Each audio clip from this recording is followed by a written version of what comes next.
I just came back from the M15 pre-release, and so I'm going to show you guys and gals what I pulled. I'm not going to talk about my deck because I am terrible at limited, and my deck is kind of like not that great. I ended up going blue-red, and I did all right, but really, this is not a video about my limited abilities and how well I did and how I can help you play better limited. You really should not use me as an example. So here we go. Let me get my focus for all the cards that I pulled. Made some really nice pulls. Um, there we go. Sorry about that. I haven't made a video in such a long time. Well, of course, you get this gigantic Garuk card, which is really pretty. And it's a great keepsake from the pre-release. I'll just put it in the back. Um, so I'll just go through a couple of all the cards, uh, going mostly through the rares and the uncommons. So Stoke the Flames, got Convoke, Phyto Titan. I did it red, so I actually pulled this card. It's not the pre-release card. Chief Engineer, which I have. If I have pulled a bunch of artifacts, then maybe it would have been worth playing, but I did not. Hot Soup. Then Sunblade Elf, which I think looks pretty cool. I would ignore that 4 white mana part, but definitely it's pretty good if you control planes. Avarice Amulet. I'll just go through the. Then Cone of Flame. Of course, your Lightning Strikes, Evolving Wilds. I ended up playing a bunch of goblins, and they were a lot of fun. Generator Servant, of course, is getting a lot of press for being a very good card. It sure is, but I'm not good enough to have really leveraged it or used it. But yeah, you can sacrifice it and add 2 to your mana pool, and so you can play something big early, but I didn't ever get to do that. Here's a Vanilla Goblin. Borderland Marauder was pretty good because you can pump it for +2/+0 when it attacks. That was nice. Then on the right side, Wall of Limbs. There were some really good walls, and I pulled them and I even played them. I had a couple of blue walls and red walls. Might makes right. I pulled it, but I thought it was a little too heavy. I'm not even going to read that long text. I pulled a couple of the frog cards, but I didn't go with the frogs. Polymorphous Jest, Seraph of the Masses. I pulled it, but I did not play white. That's a very heavy casting card.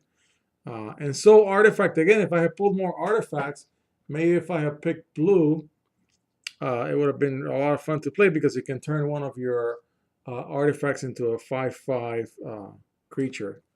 Of course, Siege Dragon, which was the card that I played in the pre-release. Let me see. Sorry. There we go. Then, of course, the goblins, your walking turn. My opponent uses one against me as a flyer, hit me with it. Jace's Ingenuity, I did get to play this card a couple of times, or at least once. My biggest pull, of course, was Soul of Chandalar, I'm sorry. Soul of Chandalar, which I pulled and did play. Never got to play the Siege Dragon. Then Amphin Pathmage, which I did get to play. Research Assistant, draw a card, then discard a card. Played it, but I never got to use the ability. Meteorite, which I did play. I thought it was very good, of course, because you drop it, it deals 2 damage, and then you get to add 1 mana of any color to your mana pool. Really liked it. It's a little heavy for at 5, but I did get to play it. Wall of Fire, this is one of the walls that I played. Invisibility, which I used. Of course, if your opponent is not playing a lot of walls, you can do pretty well with it because you've got an unblockable creature all of a sudden. Negate, which I never got to use. The Squid, which I did use with Island Walk, that was pretty nice because I used, of course, Coral Barrier, and that's what it does. It drops a 1/1 Squid. Master of Predicaments, I also used, although it got enchanted. by white. That was not fun. Pulled 3 of these blast fire bolts. Never got to use, didn't use them. Didn't put them in my deck. There's 6 drops. They deal 5 damage. It's kind of like a lava axe, so I didn't really use it. And crust, which I did not use in my deck. Glacial Crasher, I already had enough fatties. One of the staffs, it was the black one, and I wasn't playing black. The Gargoyle, I also did not play it. Then Diffusion Sliver, I played, even if I didn't have any slivers, because at the end I just needed to have enough creatures. Miner's Bane, I did not play a fatty. Mind Sculpt, I pulled 2, but decided not to play them because I didn't think I had enough to mill my opponent. Will Forge Golem, I also did not play it. It's got Convoke. There's my Lava Axe, which I didn't play either, or Chrono Stutter. These are very heavy drops. Hydro Search. Here are my greens. Ranger's Guile, Verdant Haven, the Mystic, Great Manador, Charging Rhino, which is supposed to be pretty good. Shaman of Spring. Then Ranger's Guile again. Carnivorous Moss Beast. Living Totem. Verdant Haven. Could have almost gone with green. Gather Courage, which you can play for nothing if you've got a creature you want to tap. Then I think here are my lands. And then, of course, the tokens, and then Crowd's Favor.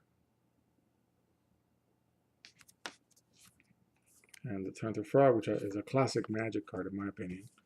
Then your typical black commons that come out of a bunch of packs. I didn't think there was anything special in here. I'll just go through them pretty quickly. Then Caustic Tar, very heavy. Sanctified Charge, also very heavy. The Griffin, which my opponent used because it was playing white. The Swift Claw, which my opponent also used. Shields. Pegasus, another Sanctified Charge. Triplicate Spirits. Gaining life is not really worth anything in these games. Oppressive Race was used against me with great success, I must say. Also Midnight Guard. My Favor was not used. Here's another Midnight Guard. And Court Chieftain.